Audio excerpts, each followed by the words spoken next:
तो Karl Gustav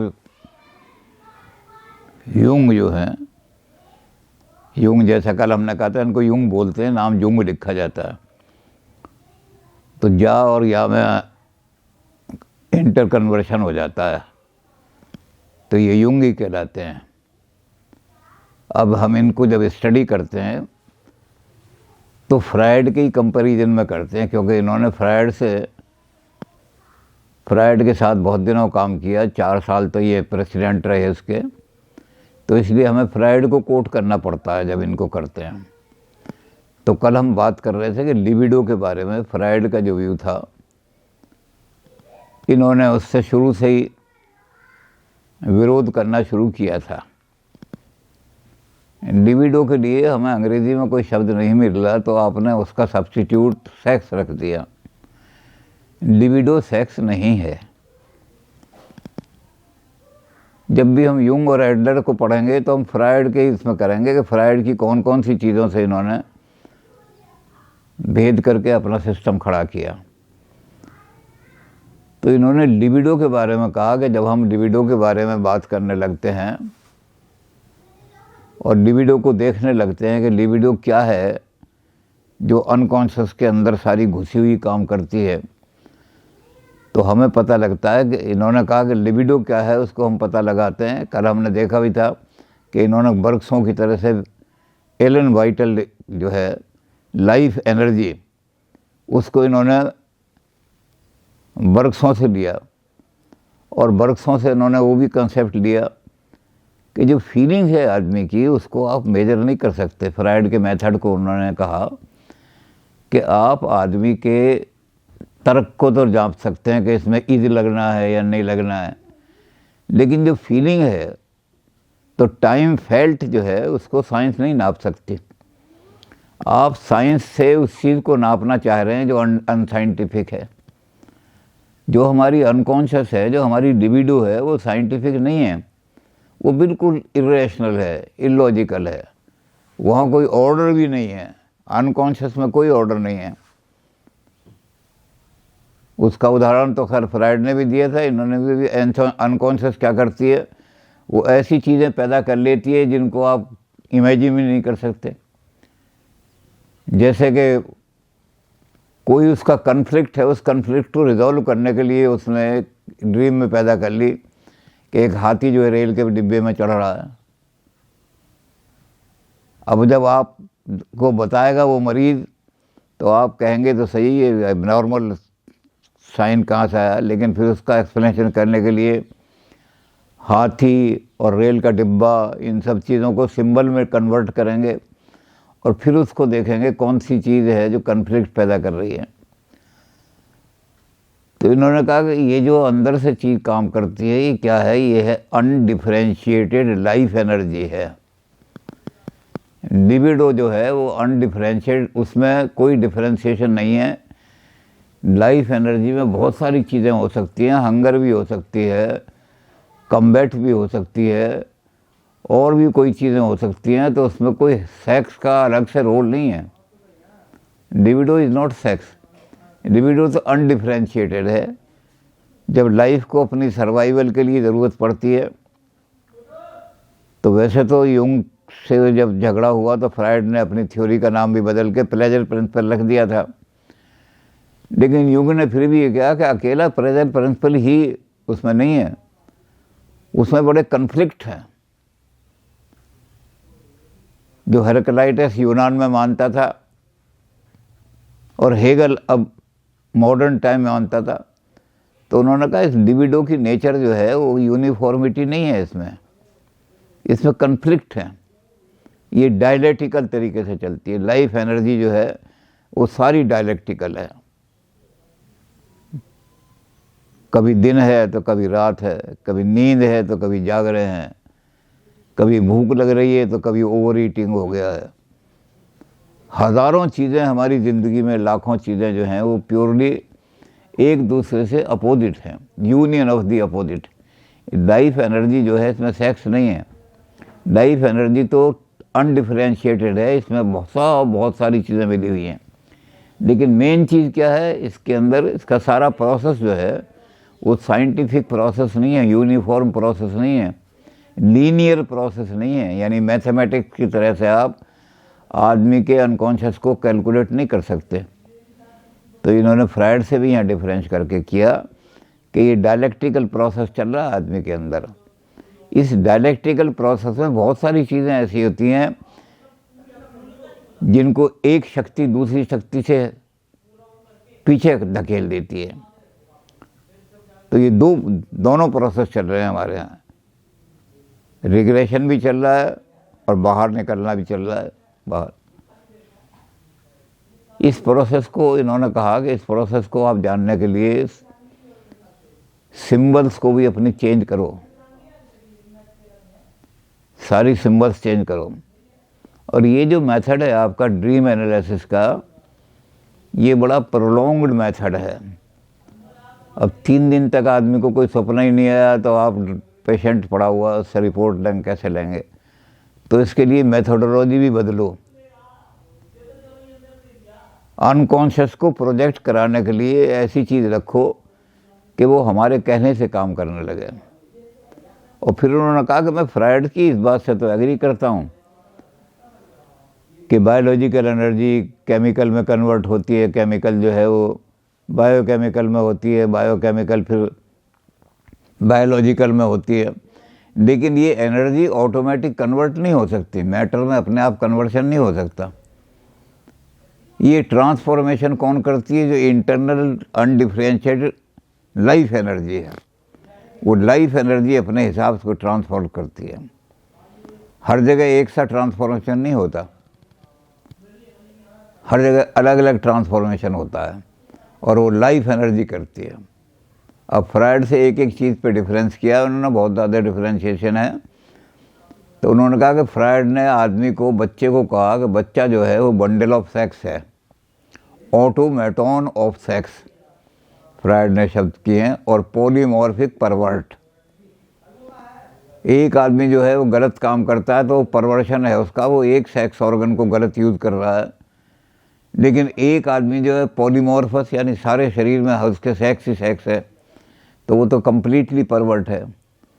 तो Jung ने कहा कि फ्रायड ने चाइल्ड को अच्छी तरह से स्टडी नहीं किया। फ्रायड ने उनको स्टडी किया जो मरीज़ उसकी क्लिनिक में आते थे, और वो जो क्लिनिक में मरीज़ आते थे उनको, उनकी उम्र इतनी होती थी, मैच्योरिटी में तो पहुंच ही जाते थे जब ये सारे कन्फ्लिक्ट आते थे। तो बच्चों का तो इन्होंने अनुमान, इन्फ्रेंस लगाया कि बच्चों में इस तरह रहा होगा तब ये सारा हुआ है। तो इन्फ्रेंशियल आधार पर आप कोई किसी चीज़ को सब्सटेंस नहीं कर सकते। आपका इन्फ्रेंस ठीक निकला है नहीं निकला, इसको कैसे करेंगे? आप किसी और मेथड से इसको वेरीफाई करेंगे कि मैंने जो इन्फ्रेंस निकाला था, इसका हमने एक उदाहरण जो था भारत से दिया था कि एक गांव ऐसा था जिन्होंने हाथी नहीं देखे थे, कभी उधर से हाथी नहीं आया था। तो एक दिन रात में किसी हाथी वाले ने उधर से हाथी निकाल लिया। सुबह को जब लोग उठे तो इतने बड़े बड़े निशान देखे उन्होंने। भाई ये क्या हो गया, ये क्या हो गया? कोई भगवान की तरफ से कोई गड़बड़ तो नहीं होने वाली, कोई आफत तो नहीं आने वाली? गोल गोल निशान आज हमारे गांव में कैसे बने हुए हैं? तो गांव का जो सबसे लर्नेड आदमी था वो उसके पास गए और उन्होंने कहा कि रात को ये सारे निशान बन गए। तो बैठा सोचा, उसने कहा हो इन्फ्रेंशियल निकाला। वो कहता है कि ऐसा लगता है कि हमारे गांव में हिरन बहुत होते हैं, रात को अंधेरे में किसी हिरन का पाँव फंस गया है, किस चीज़ में फंस गया है, घर में जो चक्की होती है ना, चक्की के पार्ट में किसी हिरन का पाँव फंस गया है, और वो हिरन जो है अपने पाँव को निकालने के लिए यहाँ कूदा है तो निशान बन गए हैं। तो इसलिए जाके अपने अपने घरों में देखो कि किसी की चक्की पे से वो मिसिंग है या नहीं। तो एम्पिरिकल एविडेंस तो वही है सारा, लेकिन इंटरप्रिटेशन गलत हो रही है सारी। तो हमने तो यूं कहता है कि इन्फ्रेंस जो है वो सारे सही नहीं होते। इन्फ्रेंस तो एविडेंस को कैसे हम इंटरप्रेट कर रहे हैं। तो जो बालक जो है वो जो माँ का दूध पीता है उसका कोई माँ से सेक्सुअल रिलेशन नहीं होता, बिल्कुल। ये लाइफ एनर्जी जो है इसका काम है सर्वाइवल के लिए। सबसे पहली ज़रूरत क्या है?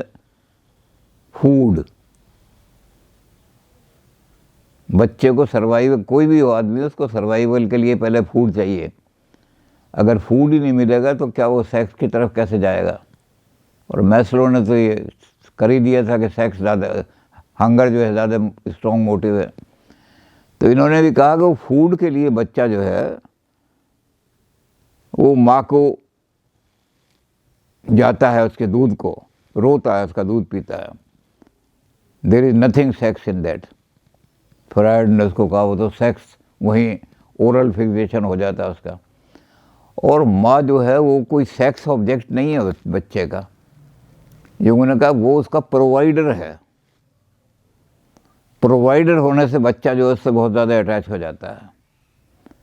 मुझे अगर किसी चीज़ की ज़रूरत होगी तो बाज़ार तक नहीं जाना पड़ेगा, मैं थानेसर मैं जाऊं बाज़ार में, मुझे यहीं को वही चीज़ ला करके जो चीज़ चाहिए यहाँ प्रोवाइडर कर देगा। तो मैं उसको कहूँगा बहुत अच्छा, रोज़ दे जाया करो भैया, मुझे ये चीज़ बड़ी मेरे खाने की बहुत अच्छी चीज़ है, तो रोज़ तुम यहीं दे जाया करो, तो मेरा उससे ज़्यादा अटैचमेंट हो जाएगा।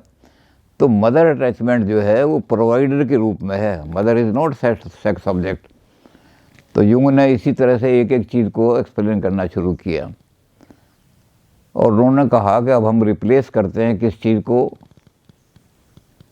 ड्रीम इंटरप्रिटेशन को। क्योंकि सिंबल के बारे में भी यूँ इन्होंने कहा कि सबसे बड़ी दिक्कत ये हो जाती है ड्रीम इंटरप्रिटेशन करने में कि हम उसको जब हमारे सामने आता है तो हमें पता नहीं कौन सी कल्चर में इसका विकास हुआ है। तो हम जब सिम्टम देखने लगते हैं तो फ्रायड ने तो सारी सिम्टम जो है ग्रीक माइथोलॉजी से लिए हैं, लेकिन कोई इंडियन माइथोलॉजी का तो बहुत सारे उसमें युंग ने एग्जाम्पल दिए। उसने कहा कि किसी भी मुसलमान को मरियम दिखाई नहीं देगी सपने में, उसे अपना कोई चीज़ दिखाई देगी, फातिमा दिखाई दे या कुछ भी हो, या कोई एंजिल दिखाई दे उसको। हम इसको भारतीय उसमें ला सकते हैं कि किसी मुसलमान को अपने सपने में माता शेर पर चढ़ी, शेरा वाली माता या हनुमान जी ये दिखाई नहीं देंगे उसको, क्योंकि सारी कल्चर जो होती हैं वो सिंबॉलिक होती हैं। किस कल्चर में से वो आदमी आ रहा है वही उसको दिखाई देंगी ड्रीम में। अब जब ड्रीम की हम इंटरप्रिटेशन करने लगेंगे तो गलत इंटरप्रिटेशन हो जाएगी। भाई इसको शेरा वाली माता तो दिखाई दी नहीं, इसका मतलब इसका, और बाद में देखेंगे कि तो उस कल्चर में से आ रहा है जहाँ शेरा वाली माता को मानते ही नहीं। तो हम भारतीय संदर्भ में इस तरह कह सकते हैं। उसमें तो खैर मैरी और एंजिल और ये सारा इजराइल और फलाना नहीं आते, तो अलग अलग सिंबल में दिक्कत पड़ जाती थी, कैसे इंटरप्रेट करें। तो युंग ने एक और तरीका, क्योंकि युंग कहते थे अनकॉन्शियस ज़्यादा इम्पोर्टेंट है कॉन्शियस से भी। अनकॉन्शियस की उन लेयर को फ्रायड नहीं खोल सके, उनको और भी गहराई से खोलने की ज़रूरत है। कॉन्शियस इतना इम्पोर्टेंट नहीं है। आदमी का कॉन्शियस बिहेवियर भी अनकॉन्शियस से गवर्न होता रहता है। ये तो फ्रायड भी मानता था कि एक आदमी जब बात करता है तो हमेशा अपने दाएं हाथ की उंगली हिलाता है। मैं ये कहना चाहता हूँ कि हिंदुस्तान बहुत तरक्की करेगा और ऊपर उठेगा। तो ये इस हाथ की उंगली क्यों हिला रहा है बात करते हुए? तो पता लगा कि अंदर से कोई अनकॉन्शियस विश या कोई अनकॉन्शियस कन्फ्लिक्ट, जिसको हम डायलेक्टिकल कहते हैं, हर एक चीज़ में अपोजिट होता है, हर एक का। ये लाइफ ही सारी अपोजिट का वो है सारा। अंधेरा है तो उजाला भी होगा, धूप है तो छाएं भी होगी, गर्मी है तो सर्दी, सारे हज़ारों सैकड़ों कन्फ्लिक्ट ऐसे हैं आदमी के। कौन सा कन्फ्लिक्ट पावरफुल है? तो इन्होंने इसलिए कहा कि आप लिबिडो को बिल्कुल निकाल दोगे, सेक्स का तो उसमें है ही नहीं कुछ भी। अब जब लाइफ एनर्जी है तो उसमें सेक्स का थोड़ा सा हिस्सा होगा, कहीं पार्ट। रोटी खा रहे हैं, पानी पी रहे हैं, तो आदमी जब आप सेक्स से एक्सप्लेन कर रहे हो तो उनकी फिक्सेशन को सेक्स से कैसे एक्सप्लेन कर रहे हो? वो बच्चे को प्रोवाइडर जो है माँ जब प्रोवाइड करती है तो कई बार ऐसा होता है कि माँ किसी काम में लगी हुई है, बच्चा रह जाता है, तो वंचना, डिप्राइवेशन, ये फ्रस्ट्रेशन पैदा करती है, सेक्स नहीं करती। फ्रस्ट्रेशन में क्या होता है, मैं डिप्राइव्ड हूँ इस चीज़ से। रोटी न किसी को मोतियों के ढेर, और जब ये इस चीज़ को देखता हूँ कि मैं मोतियों के ढेर से डिप्राइव्ड हूँ, मुझे रोटी भी नहीं मिल रही, तब मैं फ्रस्ट्रेशन को कहाँ करता हूँ, भगवान पे थोकता हूँ, हेट करने लगता हूँ भगवान को मैं। रोटी न किसी को मोतियों के ढेर, भगवान तेरे राज में अंधेर है अंधेर। तो ये जो फ्रस्ट्रेशन है ये सेक्स की फ्रस्ट्रेशन नहीं है, ये डिप्राइवेशन की है। जब वो माँ के प्रोवाइडर से डिप्राइव्ड हो जाता है, माँ कहीं चली जाती है या माँ उसको दूध नहीं देती, या कभी छाती से लगा करके दूध नहीं पिलाया माँ ने, उसने कभी माँ से प्यार नहीं मिला, उसको डिप्राइव्ड महसूस हुआ, तो ये डिप्राइवेशन की इच्छा उसमें सारी ज़िंदगी पड़ी रहेगी। वो जब भी लोगों को देखेगा कहेगा इनके पास तो इतना सब कुछ है, मैं डिप्राइव्ड हूँ।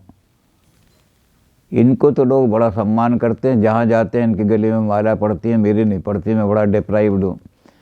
तो ये फ्रस्ट्रेशन सेक्स फ्रस्ट्रेशन नहीं होती जो फ्राइड कह रहे हैं, ये फिक्सेशन होती है डिप्राइवेशन की। तो यूंग ने इसको बिल्कुल बदल दिया, सारा बदल दिया।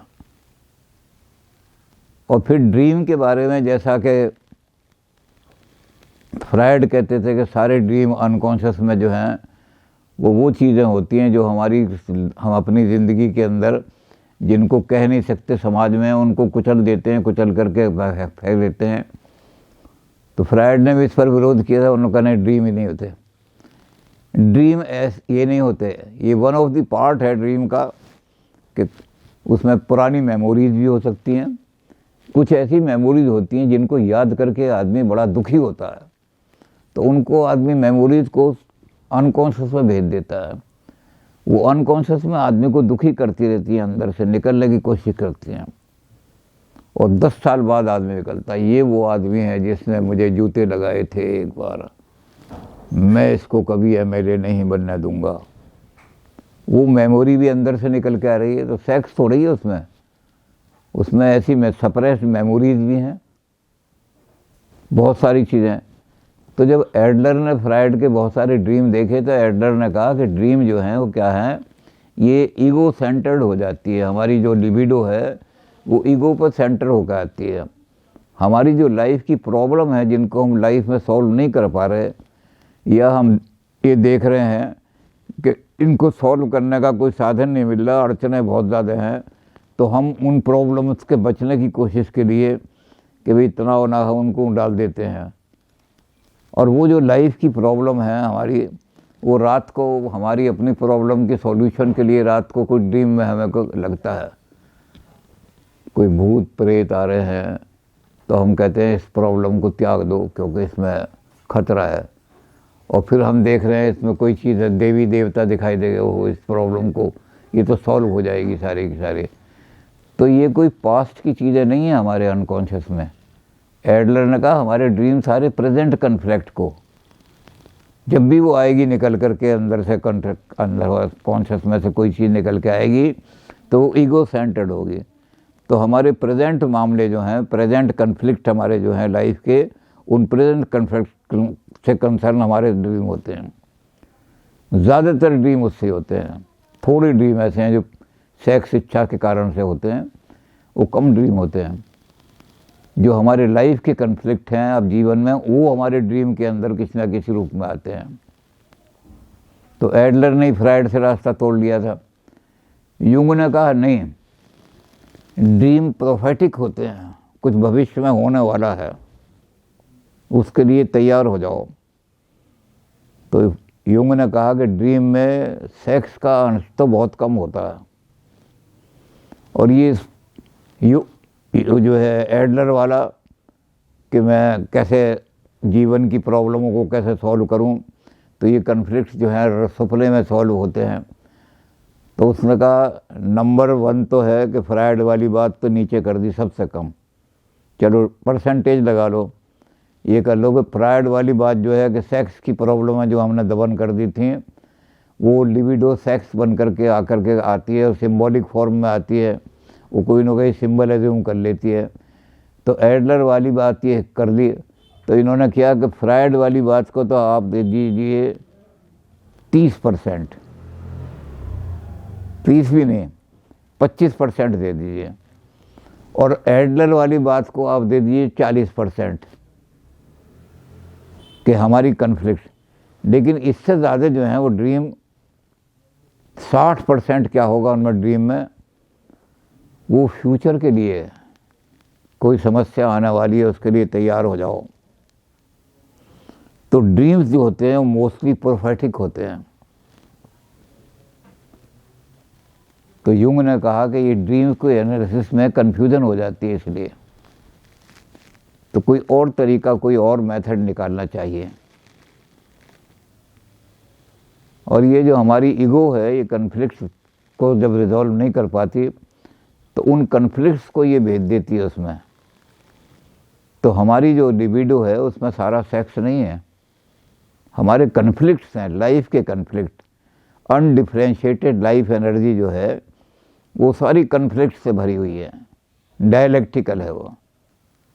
हम एक चीज़ को छोड़ना भी चाहते हैं और उस चीज़ को पकड़ना भी चाहते हैं। एक डायबिटीज़ का मरीज़ है, वो जलेबी को छोड़ना भी चाहता है और दिल भी करता रहता है जलेबी खा लूँ मैं किसी तरह से।